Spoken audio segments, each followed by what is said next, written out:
महाराष्ट्राचे लोकप्रिय उपमुख्यमंत्री आदरणीय अजितदादा पवार साहेब, आपल्या जिल्ह्याचे पालकमंत्री आदरणीय जयदत्त अण्णा क्षीरसागर, या ठिकाणी उपस्थित सहकार राज्यमंत्री आदरणीय प्रकाशदादा सोळंके, या ठिकाणी उपस्थित आमदार आदरणीय सुरेश अण्णा धस, आमदार आदरणीय उषाताईजी दराडे, आमदार आदरणीय सतीशजी चव्हाण, विक्रमजी काळे, बाळासाहेबजी जाधव, या ठिकाणी या कार्यक्रमाला उपस्थित आपल्या भागाचे राष्ट्रवादी काँग्रेसचे नेते आदरणीय फुलचंदरावजी कराड साहेब, आदरणीय पंडितरावजी दोंड साहेब, आदरणीय सुधामतीताई गुट्टे, जिल्हा राष्ट्रवादी काँग्रेसचे अध्यक्ष अशोकरावजी दख, आदरणीय अण्णा, आदरणीय भाऊजी, व्यासपीठावर उपस्थित सगळ्यांची नावं घेतली तर फार वेळ जाईल, म्हणून उपस्थित सन्माननीय मंच, या कौतुक सोहळ्याला उपस्थित असलेल्या मोठ्या संख्येनं माझ्या माता भगिनी, वडीलधारी मंडळी आणि माझ्या तरुण भावांनो आणि पत्रकार मित्रांनो,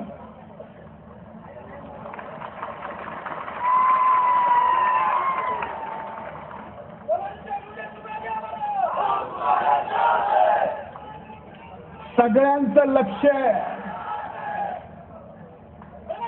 की आज या व्यासपीठावर धनंजय काय बोलणार आहे. पत्रकारांचं लक्ष धनंजयच्या बोलण्यातून काय बातमी मिळणार आहे. पण खऱ्या अर्थानं आज मी इथं उभा आहे ते एवढ्याच गोष्टीसाठी की ज्या माझ्या सहकार्यांचं कौतुक खऱ्या अर्थानं ज्यांच्या हस्ते होणं आवश्यक होतं त्यांच्या हस्ते झाला नाही. दादा आज या ठिकाणी कौतुक करायला आले आणि जर माझ्या सहकारी कार्यकर्त्याचं कौतुक होत असेल तर या व्यासपीठावरही माझ्या कार्यकर्त्याचं या डोळ्यांनी कौतुक पाहायला काय अर्थ नाही.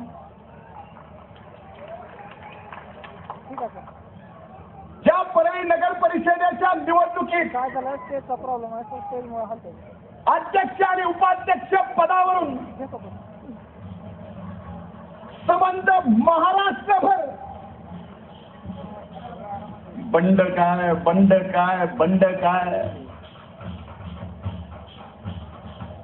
मी पहिल्या दिवसापासून सांगत होतो माझा हा बंड पुन्हा आमच्या नेतृत्वाच्या विरोधात नाही. माझा बंड याला बंड सुद्धा म्हणता येत नाही, कारण परळीतल्या काही चांडळ चौकडीने आज ही जी आमच्यावर वेळ आली त्यांच्या विरोधातली माझी ही इमानदारीची लढाई आहे.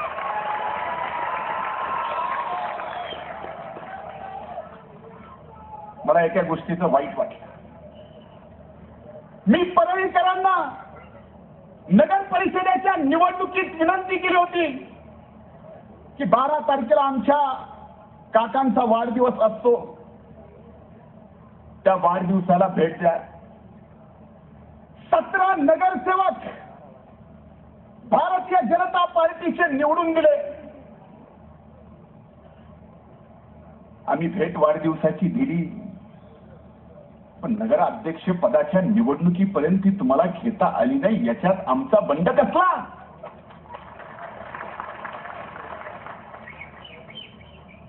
या सगळ्यांचं एकच मत होतं.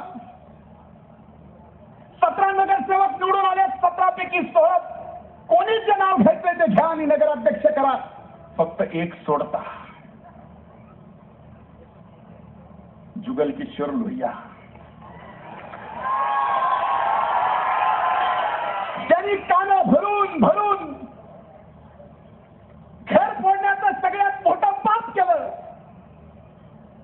त्याला ज्यावेळेस नगराध्यक्ष पदाची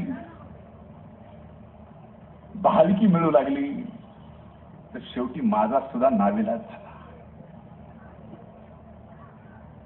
12 नगरसेवकांनी वेगळा गट स्थापन केला. राष्ट्रवादी काँग्रेस पक्षाने आणि काँग्रेस पक्षाने समर्थन दिलं. मला सांगतात की मी डोक्यात दगड घातला, विश्वासघात केला. माझा प्रश्न, मी कसा विश्वासघात केला? फॉर्म भरायच्या आदल्या दिवशी सुद्धा 3.5 तास मी साहेबांसोबत चर्चा केली. शेवट ऐकलं नाही. मला फॉर्म भरल्यावर तरी ऐकते. 1 सोडून 2 फॉर्म भरले. एक कब्बशीचा भरला, एक पक्षाचा बी भरला. म्हणलं कब्बशी नाही जमली तर पक्षाचं जमल. तेही नाही जमलं. ते कशासाठी झालंय? अरे 35 वर्ष ज्या अण्णांनी हाडाची काढा करून एक नेतृत्व देण्यासाठी मुंडे साहेबांना या ठिकाणी पुढे आणलं, ते याच्यासाठी नाही आजचा दिवस आम्हाला पाहावा लावा.